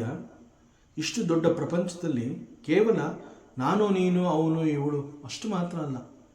Crores of jivas are there in this big creation. So ಎಲ್ಲರೂ ಸೇರಿ ಈ ಎಲ್ಲ ಕೋಟ್ಯಾಂತರ ಜೀವಿಗಳು ಕೂಡ all of them are ignorant about self, our self. That is the only reason we very often complain that I am suffering. See, ಈ ಸೃಷ್ಟಿಗೆ ಬಂದ ಮೇಲೆ ಜೀವ ಅಂತ ಅನ್ನಿಸ್ಕೊಂಡಂತಹ ನಾನು ಅನೇಕ ರೀತಿಯ ಸಿಚುಯೇಷನ್ಸ್ಗಳನ್ನು, ಪ್ರಸಂಗಗಳನ್ನು, ಸಿಗುವಂತಹ ಅವಕಾಶಗಳೆಲ್ಲವನ್ನ ನಾನು ಬಳಸ್ಕೋತಾ ಬೆಳೀತಾ ಬರ್ತೀನಿ. ಅನೇಕ ಸಂದರ್ಭಗಳಲ್ಲಿ ಎದುರು ಬರುವಂತಹ ಅನೇಕ ಸಿಚುಯೇಷನ್ಸ್ಗಳು ನನ್ನ ಪರವಾಗಿಯೇ ಇದೆ ಅಂತ ಏನಲ್ಲ, ನನ್ನ ವಿರುದ್ಧವಾಗಿಯೂ ಕೂಡ ಅನೇಕ ಘಟನೆಗಳು ಇಲ್ಲಿ ನನ್ನ ವಿರುದ್ಧವಾಗಿ ಜರುಗತ್ತೆ. ಯಾಕೆಂತಂದರೆ I always expect A comfort zone. ಅಲ್ಲಿ ನಾನಿರಬೇಕು, ಒಂದು ಕಂಫರ್ಟ್ ಝೋನಲ್ಲಿ ನಾನು ನನ್ನನ್ನು ಗುರುತಿಸ್ಕೋಬೇಕು. ನನಗೆ ಟೈಮ್ ಟು ಟೈಮ್ ಫುಡ್ ಬೇಕು, ಚಳಿ ಆಗಬಾರ್ದು, ಸೆಕೆ ಆಗಬಾರ್ದು, ಮಲಗೋದಕ್ಕೆ ಒಳ್ಳೆ ಕಂಫರ್ಟಬಲ್ ಬೆಡ್ ಬೇಕು, ಒಳ್ಳೆ ಊಟ ತಿಂಡಿ ಬೇಕು, ಹೀಗೆ ವಾಟ್ ನಾಟ್. ಒಟ್ಟಿನಲ್ಲಿ ಮೈ ಎಕ್ಸ್ಪೆಕ್ಟೇಷನ್ ಏನು ಅಂತಂದರೆ always I want to be happy. Always I want to be happy. How long? Forever. So happiness ಅಂತಂದಾಗ ಎಟರ್ನಲ್, ಮುಗಿಲೇಬಾರ್ದದು. ಅಂತಹ ಸಂತೋಷ, ಆನಂದ ನನಗೆ ಬೇಕು ಅನ್ನುವಂತಹ ಎಕ್ಸ್ಪೆಕ್ಟೇಷನ್ ನಂದು ಆಗಿರುತ್ತೆ. ಸೊ ಇಂತಹ ಎಕ್ಸ್ಪೆಕ್ಟೇಷನ್ ಇಟ್ಕೊಂಡು ಈ ಒಂದು ಸೃಷ್ಟಿಯಲ್ಲಿ ಅನೇಕ ಸಂದರ್ಭಗಳಲ್ಲಿ ನನ್ನ ಎದುರಿಗೆ ಬರುವಂತಹ ಅನೇಕ ಪ್ರಸಂಗಗಳು, ಘಟನೆಗಳು ಅಥವಾ ಸನ್ನಿವೇಶಗಳು ನನ್ನ ಪರವಾಗಿಯೇ ಇರೋದಿಲ್ಲ. ಪ್ರತಿ ಸಂದರ್ಭದಲ್ಲೂ ನನಗೆ ಕಂಫರ್ಟ್ಸ್ನೇ ಕೊಡುತ್ತೆ ಅಂತ ಏನಿಲ್ಲ. ಅನೇಕ ವೇಳೆ ನನಗೆ ವಿರುದ್ಧವಾಗಿಯೇ ಅದಿರುತ್ತೆ. What is my experience? Whenever a situation comes to me and I feel happy about it, ಬಹಳ ನನ್ನ ಪರವಾಗಿಯೇ ಇದ್ದಂತಹ ಒಂದು ಸನ್ನಿವೇಶ ನನ್ನ ಎದುರಿಗೆ ಜರುಗಿದಾಗ I say I am very happy because ನನ್ನ ಪರವಾಗಿತ್ತು situation. So I say I am happy. ನನಗೆ ಬೇಡದೇ ಇರುವಂತಹದ್ದು, ನನ್ನ ವಿರುದ್ಧವಾಗಿರುವಂತಹ ಒಂದು ಘಟನೆ ನಡೆದಾಗ ನನಗೆ ಅದು ಬೇಕಿರಲಿಲ್ಲ. ಆಗ ನಾನು ಏನು ಹೇಳ್ತೀನಿ? Not only I am not happy, I am suffering. It is not just I am not happy, I also say I am suffering. So ಈ ಐ ಆಮ್ ಸಫರಿಂಗ್ ಅನ್ನುವಂತಹದ್ದು, this particular statement saying that I am suffering is ಅವಿದ್ಯಾ. Because ನಾನು ಅಂತಂದ್ರೆ ಯಾರು ಅನ್ನುವಂತಹದ್ದನ್ನು ಮರೆತಿರೋದ್ರಿಂದ ನನ್ನನ್ನು ಈ ದೇಹದೊಂದಿಗೆ ಗುರುತಿಸಿಕೊಂಡು ಈ ದೇಹ ಈಸ್ ಮೀ. ಸೊ ಯಾವಾಗೆಲ್ಲ ಈ ದೇಹ ಬೇರೆ ಬೇರೆಯ ರೀತಿಯ ವ್ಯತ್ಯಾಸದ ಅನುಭವಗಳನ್ನು ಪಡ್ಕೊಂಡಾಗ, ದೇಹ ಅವುಗಳನ್ನು ಸಹಿಸದೇ ಇದ್ದಾಗ ನಮ್ಮಿಂದ ಬರುವಂತಹ statement I am suffering. Actually this suffering and enjoyment ಎರಡೂ ಕೂಡ ದೇಹಕ್ಕೆ ಸಂಬಂಧಪಟ್ಟಿರುವಂತಹದ್ದು. ಆದರೆ ಯಾವತ್ತು ನಾವು ಈ ದೇಹ ಈಸ್ ಎಂಜಾಯಿಂಗ್ ಆರ್ ಈ ದೇಹ ಈಸ್ ಸಫರಿಂಗ್ ಹಾಗೆ ಹೇಳೋದಿಲ್ಲ. I am happy, I am enjoying, I am suffering. ಯಾಕೆ ಅಂತಂದರೆ ದೇಹವನ್ನು ನಾನು ಅಂತ ತಿಳ್ಕೊಂಡಿದ್ದೀನಿ. Because I have totally forgotten who am I. ನಾನು ಯಾರು ಅನ್ನುವಂತಹದ್ದನ್ನು ಮರೆತಿರುವ ಕಾರಣದಿಂದ ನನ್ನ ನೈಜ ಸ್ವರೂಪವೇ ಸಂತೋಷ ಮತ್ತು ಆನಂದ. ನನ್ನ ನೈಜ ಸ್ವರೂಪವೇ ಆನಂದ ಮತ್ತು ಸಂತೋಷ. ಆದರೆ ನನ್ನ ನೈಜ ಸ್ವರೂಪವನ್ನು ಮರ್ತಿದ್ದೀನಿ, ನಾನು ಯಾರು ಅನ್ನುವಂತಹದ್ದನ್ನು ಮರ್ತಿದ್ದೀನಿ. ಸೊ ನನ್ನ ನೈಜ ಸ್ವರೂಪವೇ ಆನಂದ ಮತ್ತು ಸಂತೋಷ. ಹಾಗೂ ನಾನು ಯಾರು ಅಂತಂದರೆ ಐ ಆಮ್ ಆ್ಯಕ್ಚುಲಿ ಸಚ್ಚಿದಾನಂದ. But this I have forgotten. I am ಸಚ್ಚಿದಾನಂದ ಅನ್ನುವಂತಹದ್ದನ್ನು ಮರ್ತಿದ್ದೀನಿ. ನನ್ನ ನೈಜ ಸ್ವರೂಪ ನಾನು ಸಂತೋಷ, ನಾನೇ ಆನಂದ ಅನ್ನುವಂತಹದ್ದನ್ನು ಮರ್ತಿದ್ದೀನಿ. ಯಾಕೆ ಮರ್ತಿದ್ದೀನಿ? Because of ajnana. So because of ಅಜ್ಞಾನ I have forgotten who am I and what is my true nature. With the result of this, forgetting about the Satya, I am suffering.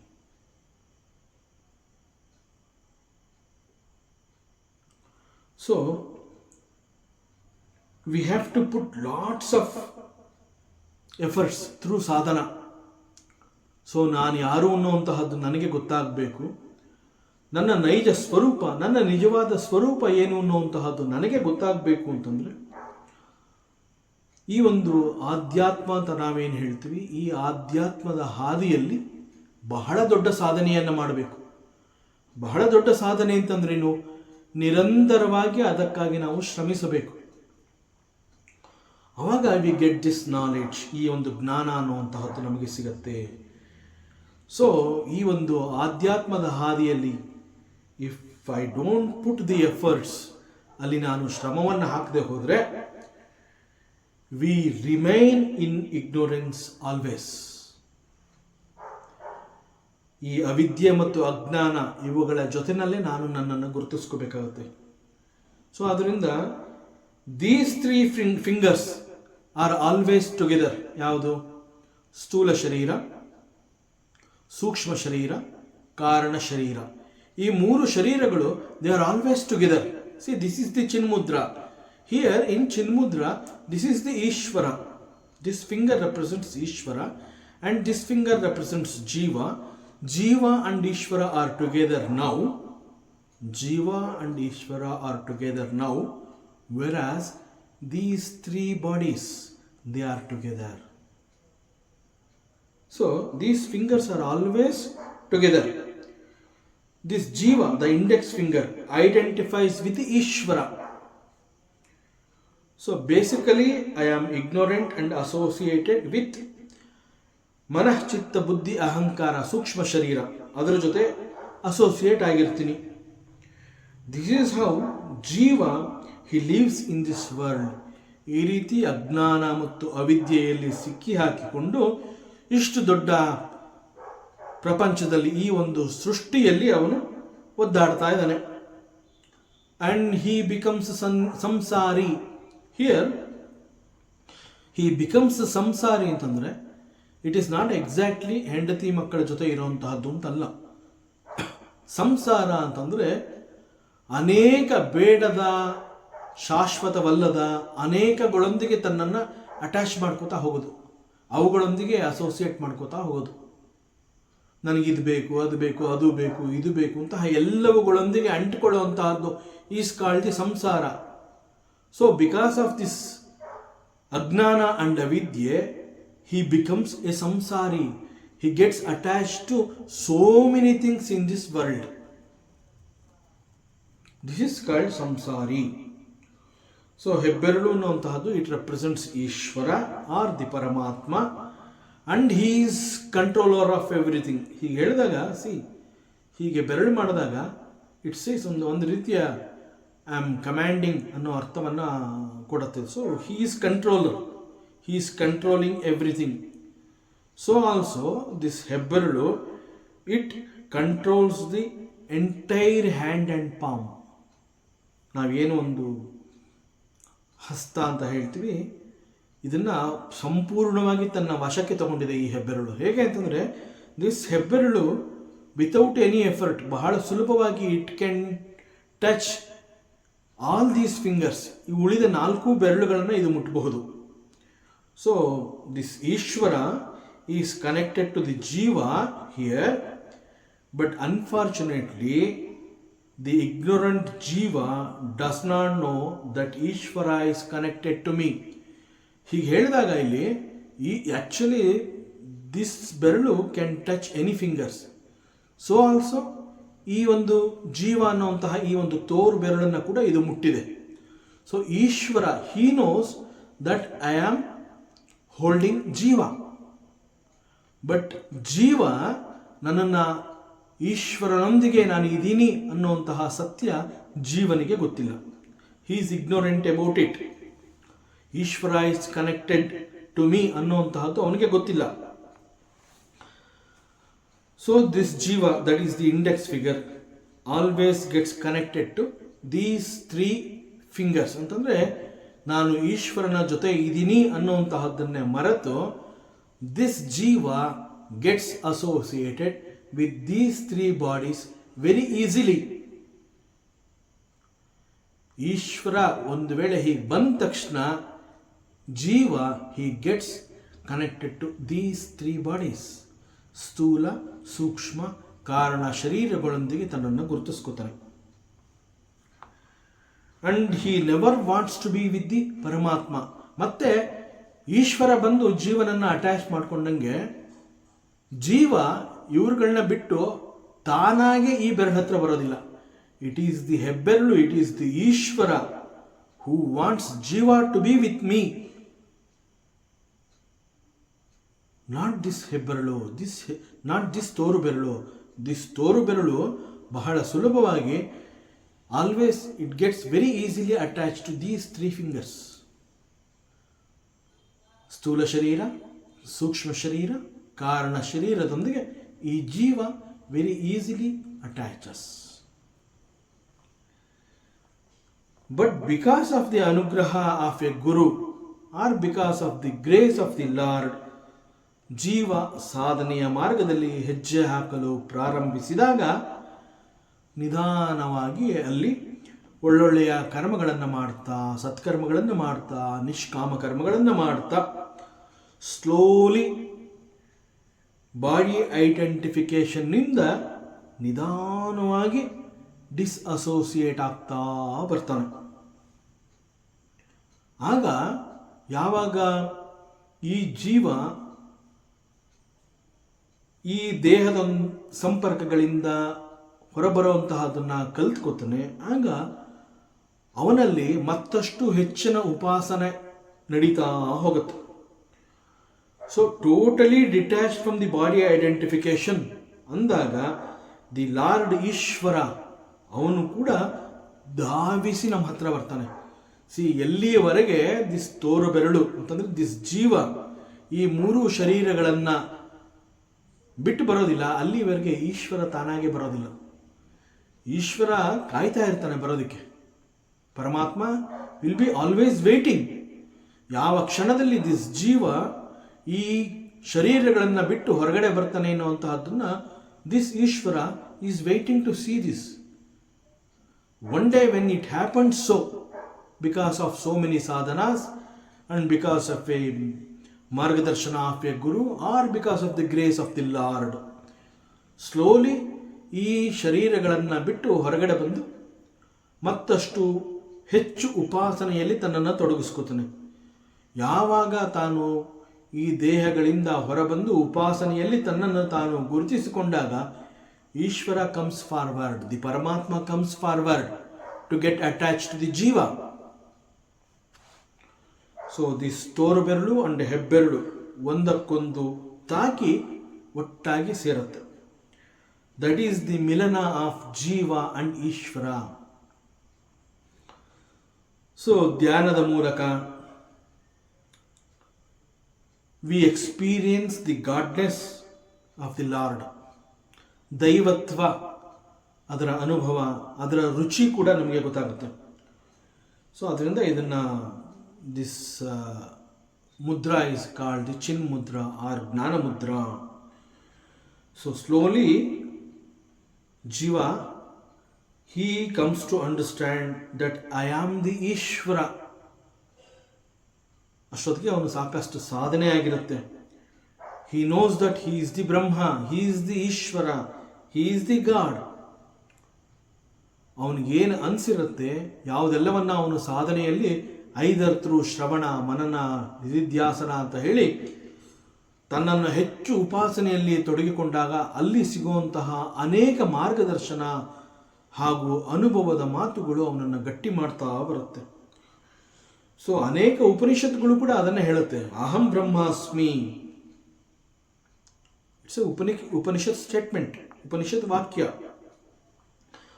ಚಿನ್ಮುದ್ರೆಯಲ್ಲಿ ನಮ್ಮ ತೋರು ಬೆರಳು ಅಂಡ್ ಹೆಬ್ಬೆರಳು ಎರಡು ಸೇರಿ ಒಂದು ಸರ್ಕಲ್ನ ಹೀಗೆ ಮಾಡುತ್ತವೆ, ಒಂದು ವೃತ್ತವನ್ನು ಮಾಡುತ್ತವೆ. ಅದರ ಅರ್ಥ ಏನು ಅಂತಂದ್ರೆ, ದೇರ್ ಈಸ್ ನೋ ಆದಿ ಅಂಡ್ ಅಂತ್ಯ ಫಾರ್ ಈಶ್ವರ, ಭಗವಾನ್. ಸತ್ಯಂ ಜ್ಞಾನಂ ಅನಂತಂ ಬ್ರಹ್ಮ, and this is called the ಜ್ಞಾನ ಮುದ್ರಾ. ಸೊ ದಿಸ್ ಕೃಷ್ಣ, ದಿ ಪರಮಾತ್ಮ, ಜ್ಞಾನ ಮುದ್ರಾಯ ಕೃಷ್ಣಾಯ ಗೀತಾಮೃತದುಹೇ ನಮಃ. ಸೊ ಗೀತಾ ಅನ್ನುವಂತಹ ಗೋವಿನ, ಜ್ಞಾನ ಅನ್ನುವಂತಹ ಅಮೃತ ಸಮಾನವಾದ ಹಾಲನ್ನು ಪರಮಾತ್ಮ ಅವನು ಹಿಂಡ್ತಾ ಇದ್ದಾನೆ, ಹಾಲು ಕರೀತಾ ಇದ್ದಾನೆ. ಮತ್ತು ನಮ್ಮೆಲ್ಲರಿಗೂ ಕೂಡ ಈ ಒಂದು ಅಮೃತ ಸಮಾನವಾದ ಜ್ಞಾನವನ್ನು, ಹಾಲನ್ನು ಅವನು ಕೊಡ್ತಾ ಇದ್ದಾನೆ. ಸೊ ಈ ಗೀತಾ ಅನ್ನುವಂತಹ ಅಮೃತ ಸಮಾನವಾದ ಜ್ಞಾನದ ಹಾಲು ಪರಮಾತ್ಮನಿಗೆ ಎಲ್ಲಿ ಸಿಕ್ತು, ಅವನಿಗೆ ಹೇಗೆ ಸಿಕ್ತು? ಇದು ಇಂತಹ ಹಾಲನ್ನು ಕೊಡ್ತಾ ಇರೋಂತಹ ಹಸುಗಳಾದರೂ ಯಾವುದು? ಅದಕ್ಕೆ ಇಲ್ಲಿ ಮುಂದಿನ ಧ್ಯಾನ ಶ್ಲೋಕದಲ್ಲಿ ಹೇಳ್ತಾರೆ, ಸರ್ವೋಪನಿಷದೋ ಗಾವೋ ದೋಗ್ಧ ಗೋಪಾಲ ನಂದನಃ ಪಾರ್ಥೋ ವತ್ಸ ಸುಧೀರ್ ಭೋಕ್ತ ದುಗ್ಧಂ ಗೀತಾಮೃತಂ ಮಹತ್. ಸರ್ವ ಉಪನಿಷದ ಗಾವಃ, ಗಾವ ಅಂತಂದ್ರೆ ಹಸುಗಳು. All these Upanishads are like cows. This Bhagavad Gita is like milk of all these cows. ಸರ್ವೋಪನಿಷದೋ ಗಾವೋ ದೋಗ್ಧ ಗೋಪಾಲ ನಂದನಃ. ಆದರೆ ಹಸುಗಳು ಕೇವಲ ಹಾಲನ್ನು ತಾವಾಗಿಯೇ ಕೊಡೋದಿಲ್ಲ. ಹಸುವಿನಲ್ಲಿ ಹಾಲಿರುತ್ತೆ ನಿಜ, ಆದರೆ ಆ ಹಾಲನ್ನ ತಾನಾಗೆ ಅದು ಕೊಡೋದಿಲ್ಲ. So there should be one person who should milk the cows. ಹಾಲನ್ನು ಹಿಂಡುವಂತಹವನೊಬ್ಬ ಬೇಕು ಅಲ್ಲಿ. ಹಾಲನ್ನು ಹಿಂಡುವಂತಹ ಒಬ್ಬ ಅವನಿದ್ದಾಗ ಹಾಲನ್ನು ಹಸುವಿನಿಂದ ಹಿಂಡಿ ಆಗ ಅವನು ಎಲ್ರಿಗೂ ಕೊಡೋದಕ್ಕೆ ಸಾಧ್ಯ.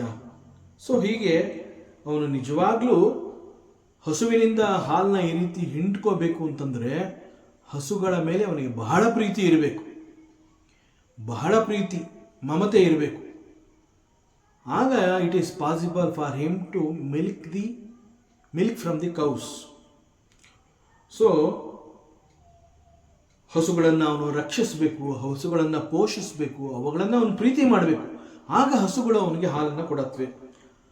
ಅಂತಹವನು ಯಾರು ಅಂತಂದ್ರೆ ಹಿ ಇಸ್ ಕಾಲ್ಡ್ ಗೋಪಾಲ, ದೋಗ್ಧ ಗೋಪಾಲ ನಂದನಃ. So this Gopala is none other than the Lord Krishna. So Krishna ಪರಮಾತ್ಮನೇ ಇಲ್ಲಿ ಗೋಪಾಲ ಅಂಡ್ ಗೋಪಾಲಕ. ಹಾಲನ್ನು ಅವನೇ ಹಿಂಡ್ತಾನೆ, ಹಸುಗಳನ್ನು ರಕ್ಷಿಸುವವನು ಅವನೇ. So he is both Gopala and Gopalaka. So he is the lover of cows and protector of the cows. So ಹಸುಗಳು ಕೂಡ ಈ ಹಾಲನ್ನು ಕೊಡಬೇಕು ಅಂತಂದರೆ ಆ ಹಸುಗಳಿಗೂ ಒಂದು ಇನ್ಸ್ಪಿರೇಷನ್ ಬೇಕು. ಅವುಗಳಿಗೆ ನಾನು ಹಾಲು ಕೊಡಬೇಕು ಅನ್ನುವಂತಹ ಒಂದು ಉತ್ಸಾಹ ಹಸುಗಳಲ್ಲೂ ಇರಬೇಕು. ಆ ಇನ್ಸ್ಪಿರೇಷನ್ ಯಾರು ಅಂತಂದರೆ, ಹಸುಗಳು ಹಾಲು ಕೊಡಬೇಕು ಅಂತಂದಾಗ ಅವುಗಳಿಗೆ ಸಿಗುವಂತಹ ಇನ್ಸ್ಪಿರೇಷನ್ ಯಾವುದು ಅಂತಂದರೆ, ಹಸುಗಳಿಗೆ ಅವುಗಳ ಮುಂದೆ ತಮ್ಮ ಪುಟ್ಟ ಕರು ಇರಬೇಕು. ಆ ಹಸುಗಳು ತಮ್ಮ ಕರುವನ್ನು ನೋಡುತ್ತವೆ. ಆಗ ಆ ಪುಟ್ಟ ಕರು ಹೋಗಿ ಒಂದು ಸ್ವಲ್ಪ ಹಾಲು ಕುಡಿಯುತ್ತೆ ತಾಯಿಯಿಂದ. ಆಗ ಇಟ್ ಸ್ಟಾರ್ಟ್ಸ್ ಗಿವಿಂಗ್. ಸೊ ಆ ಪುಟ್ಟ ಕರು ಯಾರು ಅಂತಂದರೆ ಪಾರ್ಥೋವತ್ಸ. ಅರ್ಜುನ ಈ ರೀತಿಯ ಪುಟ್ಟ ಕರುವಲ್ಲಿ ಪರಮಾತ್ಮ, ಹಿ is the one who is Gopala. ಅವನು ಈ ಹಸುವಿನಿಂದ ಹಾಲು ಕರೀತಾನೆ ಪುಟ್ಟ ಕರುವನ್ನು ತೋರಿಸಿ. ಸೊ ದಟ್ ಈಸ್ ಅಮೃತ ಸಮಾನ ಹಾಲು. ಭಗವದ್ಗೀತಾ ಅನ್ನುವಂತಹ ಜ್ಞಾನ ಈಸ್ ದಿಸ್ ಅಮೃತ ಸಮಾನ ಹಾಲು.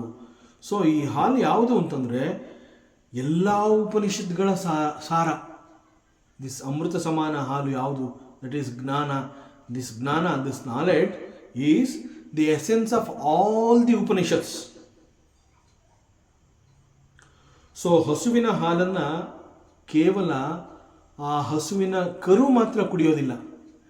ಕರು ಕುಡಿದ ಬಳಿಕ ಆ ಹಾಲು ಅನೇಕರಿಗೆ ಸಿಗತ್ತೆ. ಎಕ್ಸಾಕ್ಟ್ಲಿ ಲೈಕ್ ದಟ್ ಇಲ್ಲಿ ಪರಮಾತ್ಮ ಕೊಟ್ಟಂತಹ ಜ್ಞಾನ ಕೇವಲ ಅರ್ಜುನನಿಗೆ ಮಾತ್ರ ಅಲ್ಲ.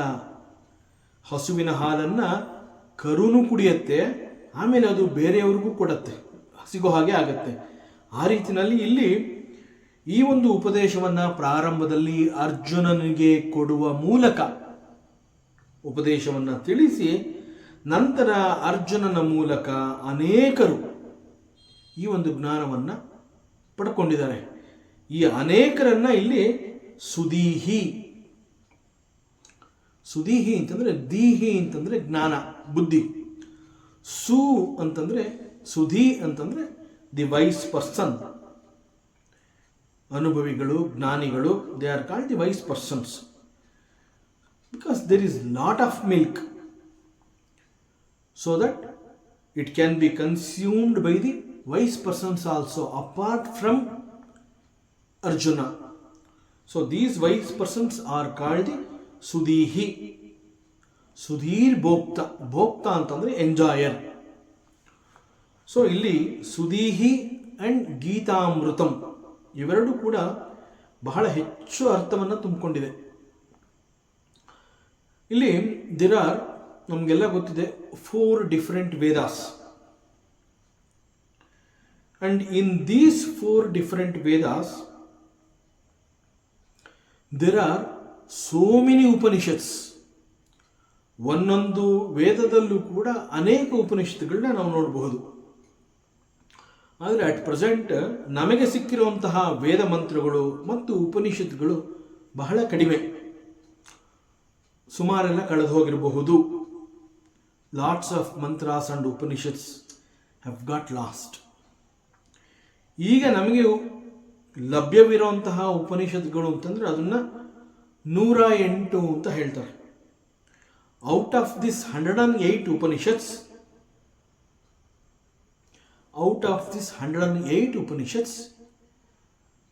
these 3 ಆಚಾರ್ಯಾಸ್, ಆಚಾರ್ಯತ್ರಯರು, that is ಭಗವಾನ್ ಆದಿಶಂಕರಾಚಾರ್ಯ, ಭಗವಾನ್ ಶ್ರೀ ರಾಮಾನುಜಾಚಾರ್ಯ, ಭಗವಾನ್ ಶ್ರೀ ಮಧ್ವಾಚಾರ್ಯ, ಇವ್ರನ್ನ ಆಚಾರ್ಯತ್ರಯರು ಅಂತ ಹೇಳ್ತಾರೆ. ಈ ಆಚಾರ್ಯತ್ರಯರ ಪ್ರಯತ್ನದಿಂದ ಔಟ್ ಆಫ್ ದಿಸ್ 108 ಉಪನಿಷತ್ಸ್, 10 ಉಪನಿಷತ್ಸ್ಗೆ ಈ 3 ಆಚಾರ್ಯತ್ರಯರುಗಳು ಕೂಡ ತಮ್ಮ ಭಾಷ್ಯವನ್ನು ಬರೆದಿದ್ದಾರೆ.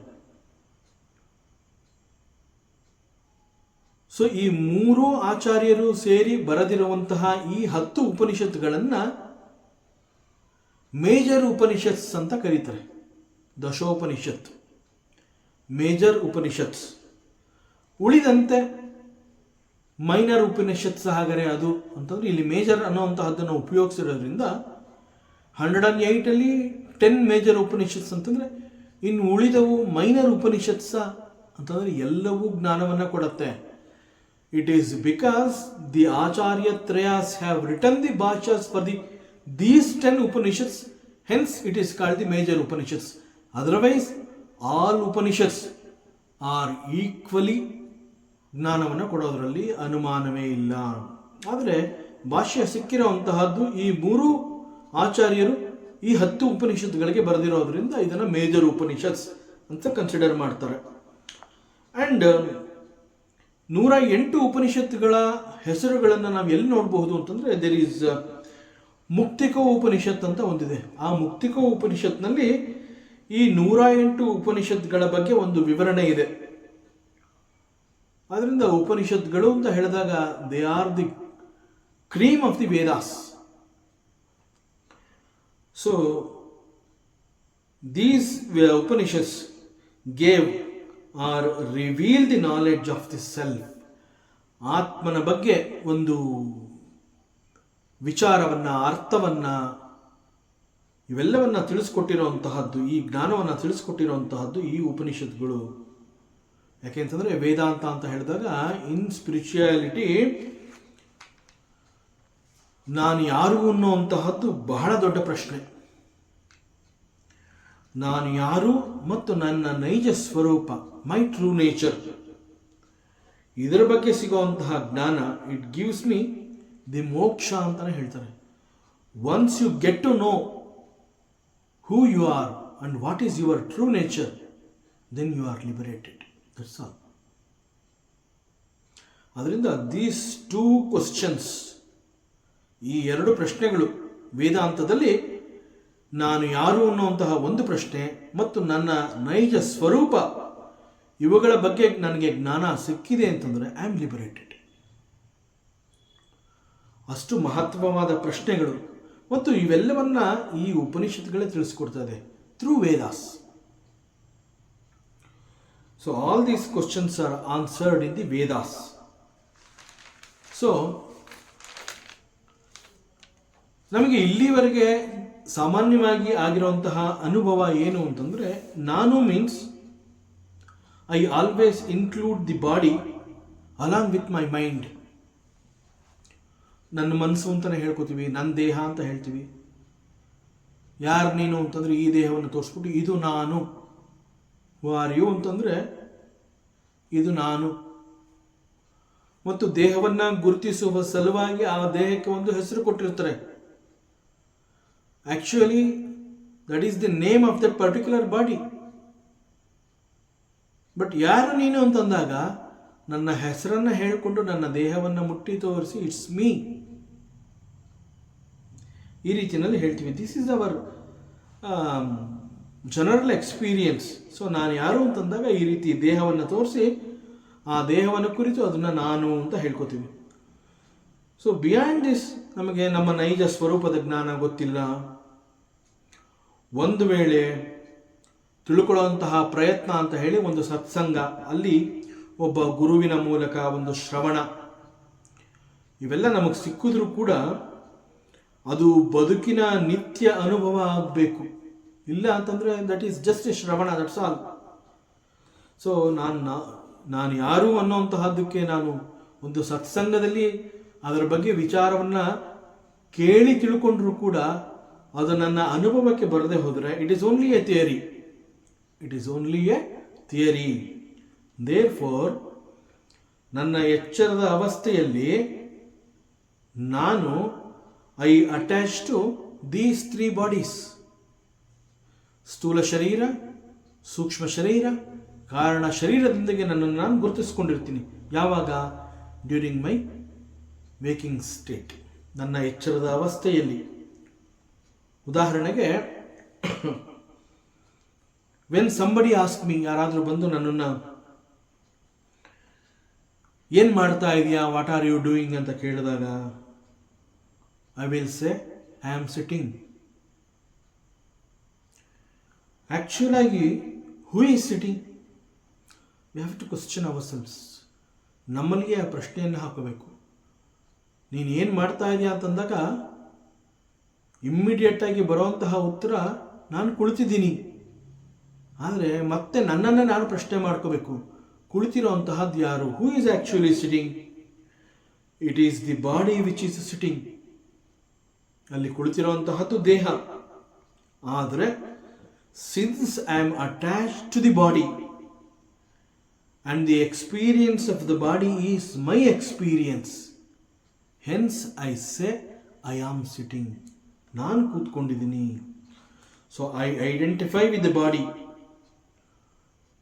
So whatever the body is doing, it is always my experience. I experience as I am experiencing. I am doing. I am sitting. I am talking. I am walking. ಇವೆಲ್ಲವನ್ನ ನಾನು ಅಂತಂದರೆ ಈ ಒಂದು ದೇಹವನ್ನು ಸೇರಿಸ್ಕೊಂಡು ಉತ್ತರವನ್ನು ಕೊಡ್ತಾ ಬರ್ತೀನಿ. It is actually the body which involves in so many activities like sitting, standing, walking, talking. It's all the body is doing. It is the activity of the body. Carefully we have to observe and watch. ಹೆಚ್ಚು ಚಿಂತನೆಯನ್ನು ಮಾಡಿ ಇದನ್ನು ಅರ್ಥ ಮಾಡ್ಕೋಬೇಕಾಗತ್ತೆ. Who is actually sitting? Think, who is actually sitting? ಇಮ್ಮಿಡಿಯೇಟಾಗಿ ಹೇಳೋವಂತಹದ್ದೇನು ಅಂತಂದರೆ I am sitting, I am standing, I am walking, I am talking. ಆ್ಯಕ್ಚುಲಾಗಿ ಮೌನವಾಗಿ, ಅದಕ್ಕೆ ಪರಮಾತ್ಮ ಕೂಡ ಹೇಳ್ತಾನೆ ಚಿನ್ಮುದ್ರೆ ಅಂತಂದಾಗ ನಾನು ಮೌನವಾಗಿ ನಿನಗೆ ಜ್ಞಾನವನ್ನು ಕೊಡ್ತೀನಿ ಅಂತ. ಆ ರೀತಿ ನಾವು ಕೂಡ ಇಂತಹ ಪ್ರಶ್ನೆಗಳು ನಮ್ಮ ಬಳಿ ಬಂದಾಗ ಬಹಳ ಸುಲಭವಾಗಿ ಹೇಳ್ತೀವಿ, I am sitting, I am talking, I am standing, I am eating, I am running. Think your self, watch your self. Who is actually walking? Who is actually sitting? Who is standing? Who is eating? It is the body which is talking. It is the body which is sitting. It is the body which is standing. It is the body which is running.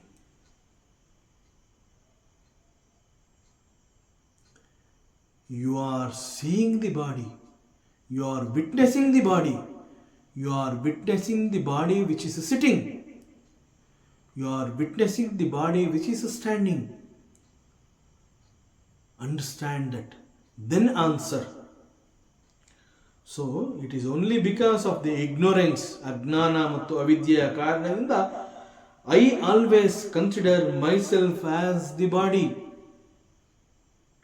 ದೇಹ ಮಾಡುವಂತಹ ಎಲ್ಲ ಕೆಲಸಗಳನ್ನು ನಾನು ಮಾಡ್ತಾ ಇರುವಂತಹ ಕೆಲಸ.